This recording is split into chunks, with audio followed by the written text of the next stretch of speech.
Hello and welcome to Indus News Live from Islamabad. I'm Hira Mustafa and these are the headlines.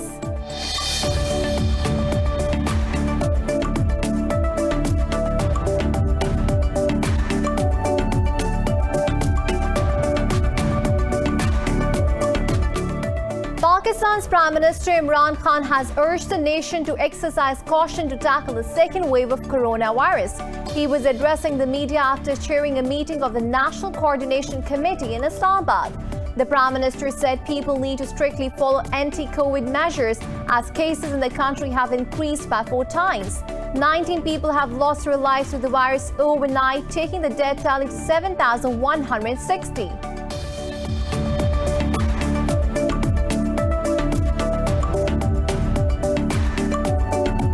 Pakistan has rejected India's denial of the evidence it presented on New Delhi's state sponsorship of terrorism. In a statement, the Foreign Office said India is resorting to its typical methods of obfuscation after being exposed. It said the dossier unveiled last week documents India's financing and execution of terror activities in Pakistan.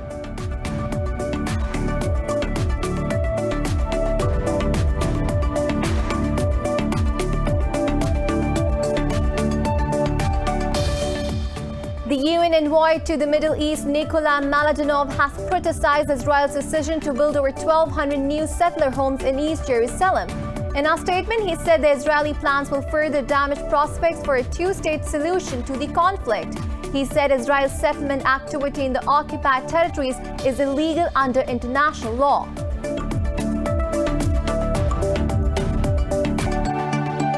Well, these were the headlines. News in detail coming after the short break. Stay with us.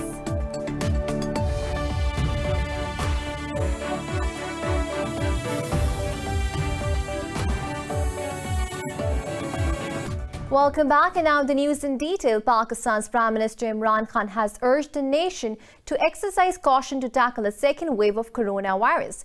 He was addressing the media after chairing a meeting of the National Coordination Committee in Islamabad. The Prime Minister said people need to strictly follow anti-COVID measures as cases in the country have increased by 4 times. He said Pakistan managed to avoid the destruction that coronavirus caused in other countries during the first wave. Meanwhile, 19 people have lost their lives to the virus overnight, taking the death tally to 7,160. According to the Health Ministry, there are over 28,000 active cases in the country. Pakistan has rejected India's denial of the evidence it presented on New Delhi's state sponsorship of terrorism. In a statement, the Foreign Office said India is resorting to its typical methods of obfuscation and denials after being exposed. It said the dossier lays bare India's planning, financing and execution of terror activities against Pakistan. He said it is a collective responsibility of the world community to hold India to account. Earlier, the Foreign Office briefed envoys of the US, China, France and Russia on the dossier of Indian state terrorism.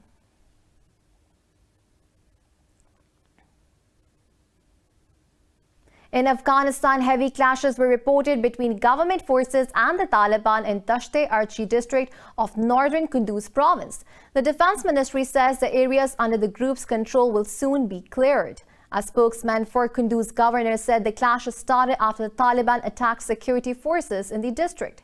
He said 3 security personnel were killed and as many wounded in the ongoing clashes. Earlier, the Taliban claimed to have overrun 8 government checkpoints, killing and wounding a number of soldiers. The UN envoy to the Middle East, Nikola Mladenov, has criticized Israel's decision to build over 1,200 new settler homes in East Jerusalem. In a statement, he said the new construction will cut Palestinians off from the eastern sector of the city. Mladenov said the move will further damage prospects for a two-state solution to the conflict. He said Israel's settlement activity in the occupied territories is illegal under international law. The Palestinian Authority and the European Union have also criticized the Israeli actions. Israel has intensified atrocities in Palestine as the US is pushing more Arab countries to normalize ties with Tel Aviv. The Ethiopian government says its forces have liberated a town in the northern Tigray region. The government's emergency task force claims the Tigray leaders fled the town, taking along around 10,000 prisoners. Earlier, Tigray forces fired rockets into neighboring Eritrea, escalating a 30-day conflict.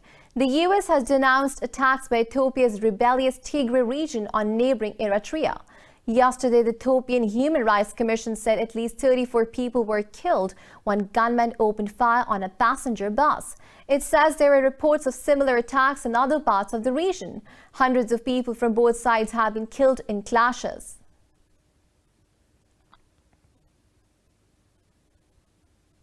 Armenian Foreign Minister Zohrab Nazarkanian has resigned from his post following pressure from demonstrators.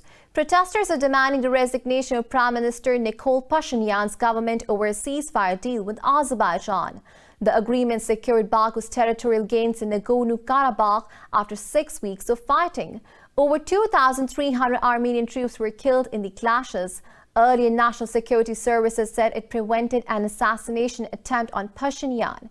Meanwhile, Turkey's President Recep Tayyip Erdogan asked Parliament to authorize sending soldiers to Azerbaijan to monitor the truce.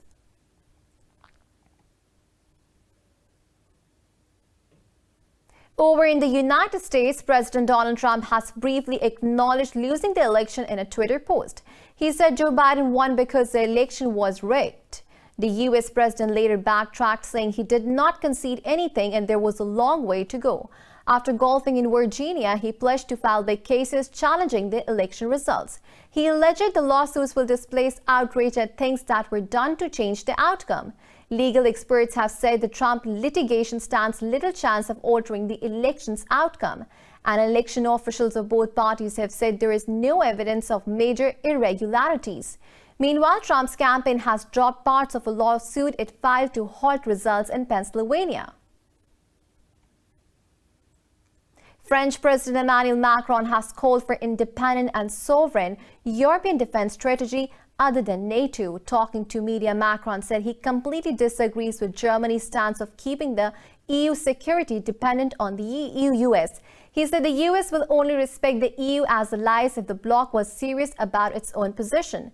Macron said the EU needs to continue to build up their own autonomy, just as the US and China does for themselves. Earlier, German defense minister said the EU will have to depend on US military protection for the near future.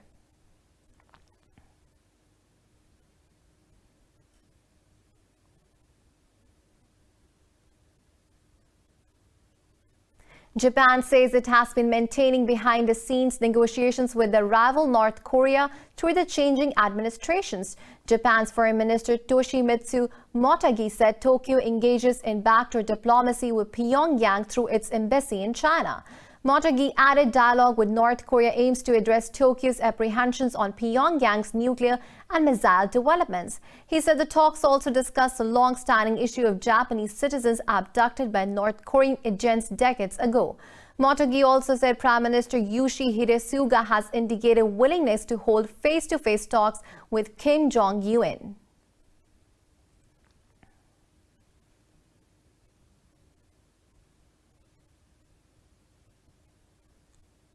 The U.S. has recorded more than 11 million COVID-19 cases and around 246,000 deaths.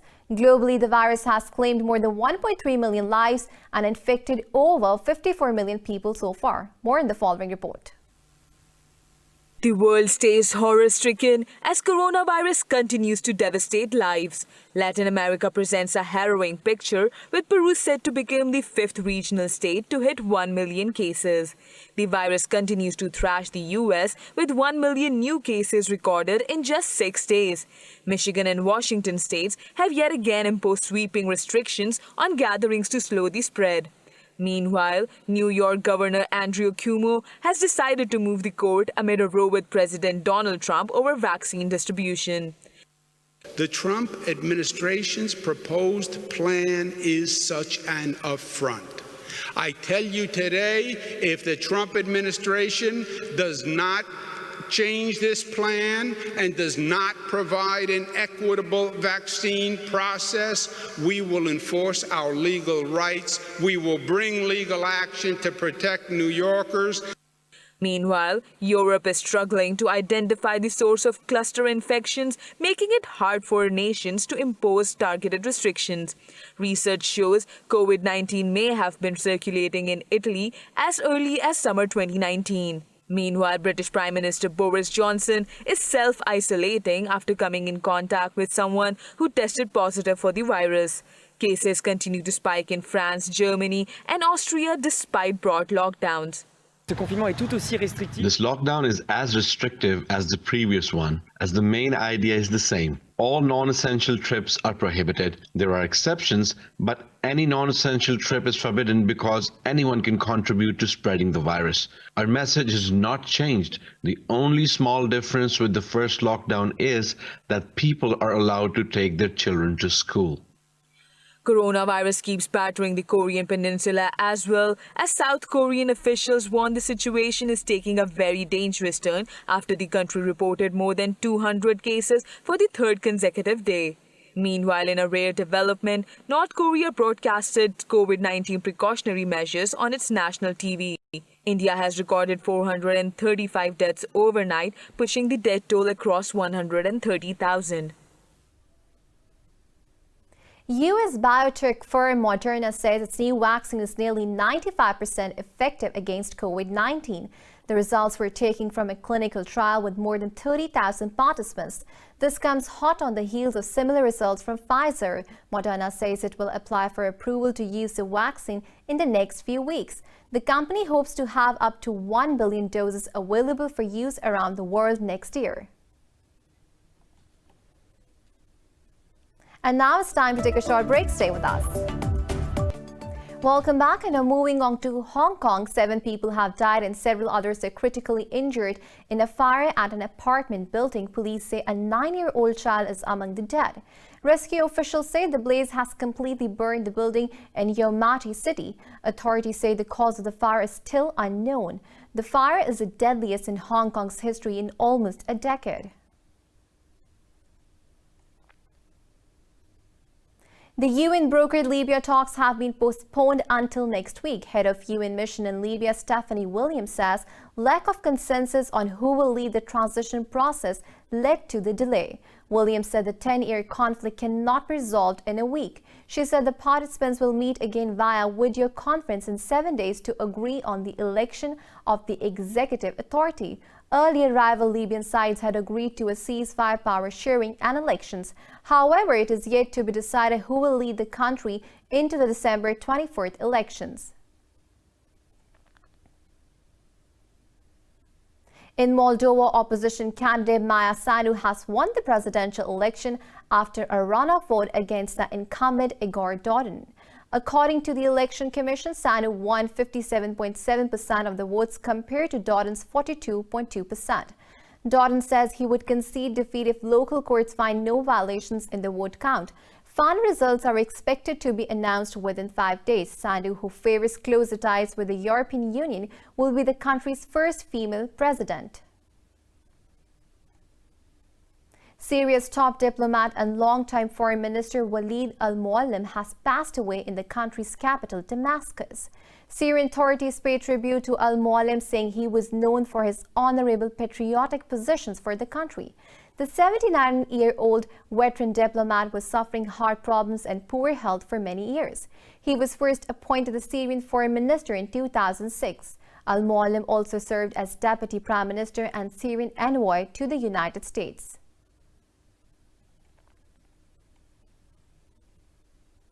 Qatar's Air Force commander has lauded the Pakistan Army's professionalism and progress it made over the years. Staff Major General Salim Hamad Akil Al-Labat met with Pakistan's Chief of Air Staff, Chief Marshal Mujahid Anwar Khan in Islamabad.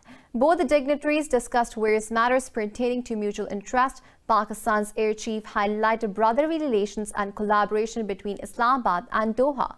The two sides agreed to further augment the already existing cordial relations between the two air forces. 3 people have died and 16 others are missing as landslides due to torrential rains ravaged parts of Colombia. Flooding has affected 11 municipalities of Colombia's Choco and Atlántico province. National Unit for Disaster Risk Management says the landslide buried houses and in the Antioquia province. Hundreds of people were evacuated by helicopter. Met Office forecast heavy rains over the next 30 days across the country. President Ivan Duque visited affected areas.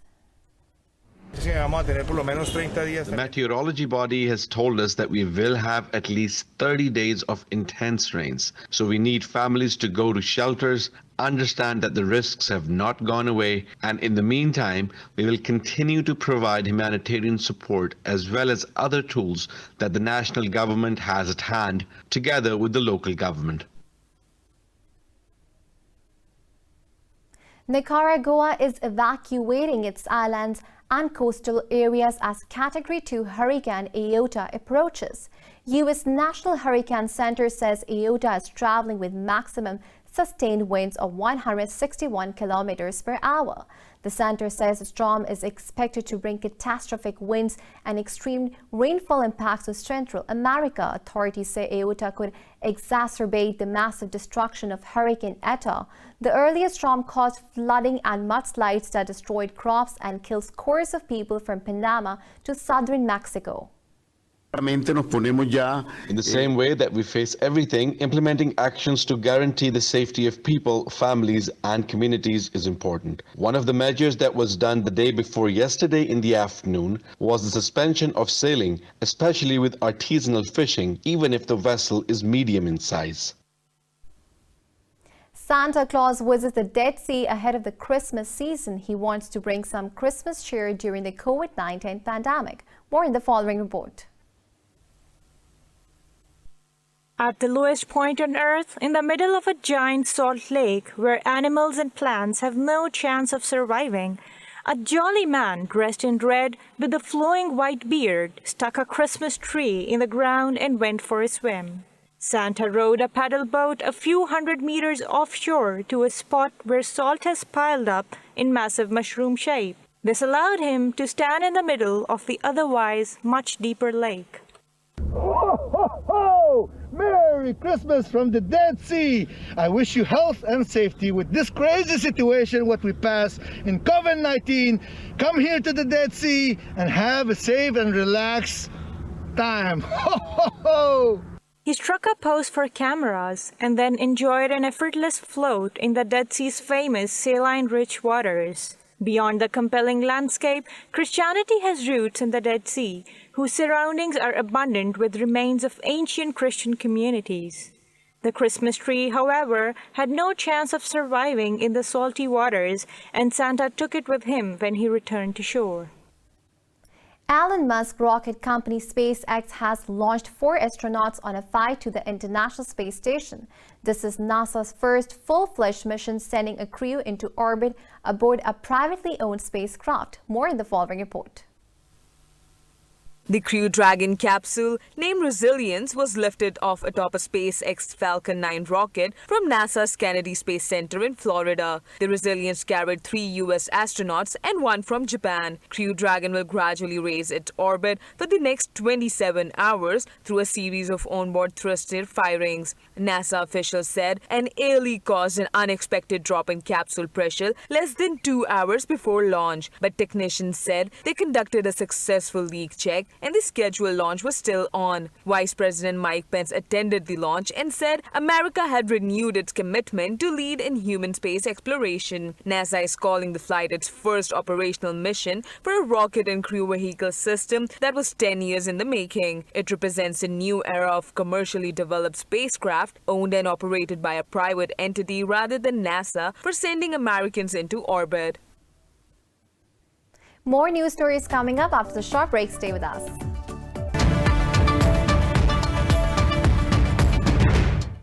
And now moving on to the business stories, China says the US should stop its unreasonable suppression of Chinese firms. Beijing was responding to Washington's decision to ban US investments in firms tied to the Chinese military. China's Commerce Ministry asserts that Beijing firmly opposes Washington's actions. In an executive order last week, President Donald Trump accused China of increasingly exploiting U.S. investors. He said Beijing is using it to finance the development and modernization of its military. The ban is to go into effect in January.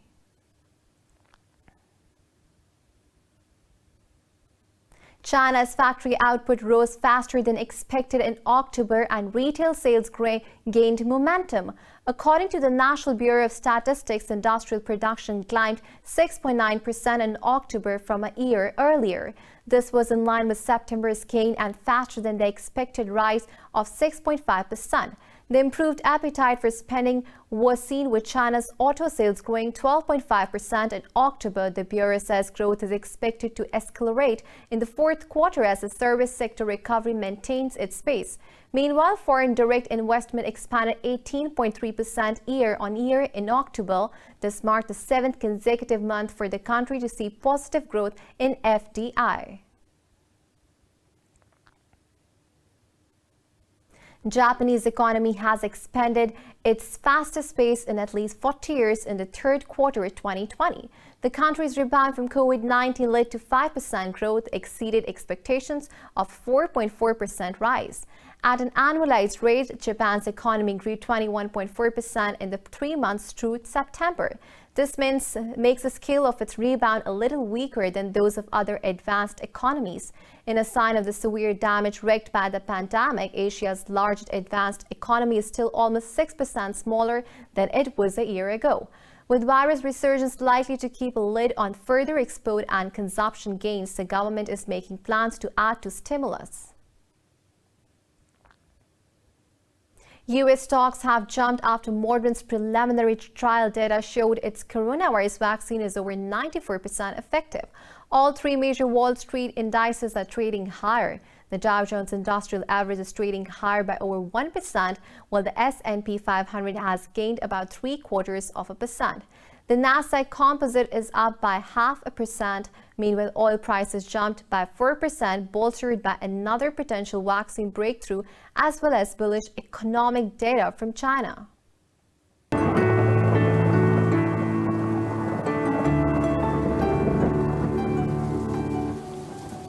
And now it's time to have a look at the weather update across the globe.